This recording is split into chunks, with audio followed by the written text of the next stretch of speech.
Hi everyone, this is Kriti here and you're watching Chilly and Vanilla by Chef Kriti, where I bring to you tried and tested recipes of desserts, pastries and cakes along with traditional North Indian specialities. And today I'm going to show you how I make Atta and Besan Laddoo.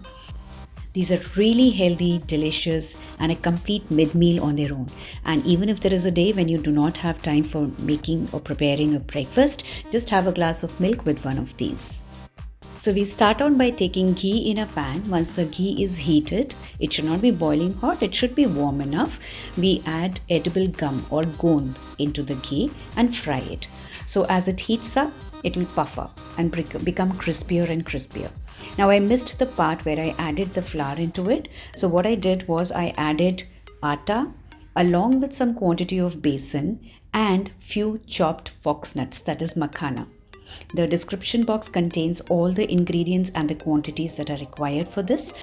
Now all of this needs to be heated on medium flame until everything becomes medium dark golden brown color.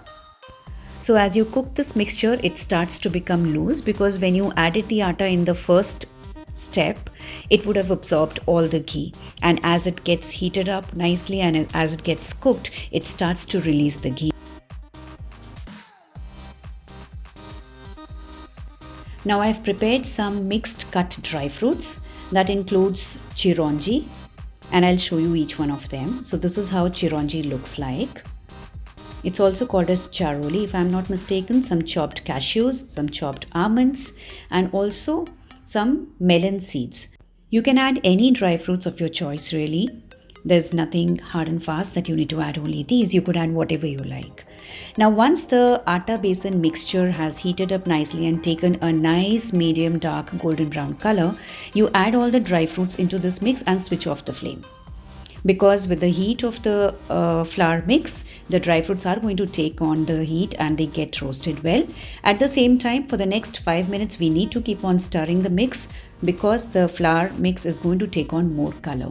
We don't want to burn it unevenly, and that is why we keep on stirring it. Now this is a close-up of the flour mix. It has taken a nice golden dark brown color and it looks so luscious. You may feel, why is it so wet? Yes, it is because it does contain a lot of ghee, and that's the right amount of ghee that you need to add. Leave it aside. Once you've stirred it again for the next 5 minutes after switching off the flame, let it sit and let it become cool, because if it is hot and you add sugar into it, it's not going to work out. The sugar is going to melt.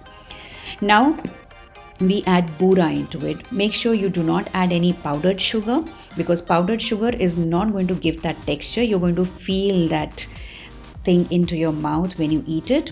The right thing that you need to add into this is Boora. Mix it nicely. Use your hands after a while because there's nothing that can beat the work that your hands can do. So mix it well, break up all the lumps and bring everything together nicely, and then we form the laddoos with this. As big or as small as you want. Meanwhile, do let me know in the comments, how do you guys make your laddoos, if at all you do? Because everyone has their own way of doing things and everyone has their own traditional style of recipes. Now an important thing I would like you to note here is that the amount of sugar can be varied. In our house, we eat extremely less sugary or sweet things. So the quantity of sugar that I've added in my laddoos is very less, and that is why you see that the texture of the whole mix and the laddoos is pretty soft. They are not as firm as they should be. Now the quantity of sugar you can increase or decrease as per your preference. I have added really less quantity and that is why you see it like this. But in the description box, I have added the right quantities of each of the ingredients that you need to add. Now I am preparing some almond silvers for garnishing the laddoos, and here it goes. So with this, our laddoos are ready, and if you liked the video, do hit the like button, and if you would like to know when I post a video next, do subscribe. I would love to know in the comments from you guys, how do you make your laddoos? Do you make them? And what is the variation that you follow? I would love to read your comments. Please do try these out. They're really wholesome, they're healthy, easy to make, and better than any other snack. You can have them anytime on the go. And they're a complete meal, like I already said. Do give them a try and let me know how did you like the recipe. Until then, bye. Take care.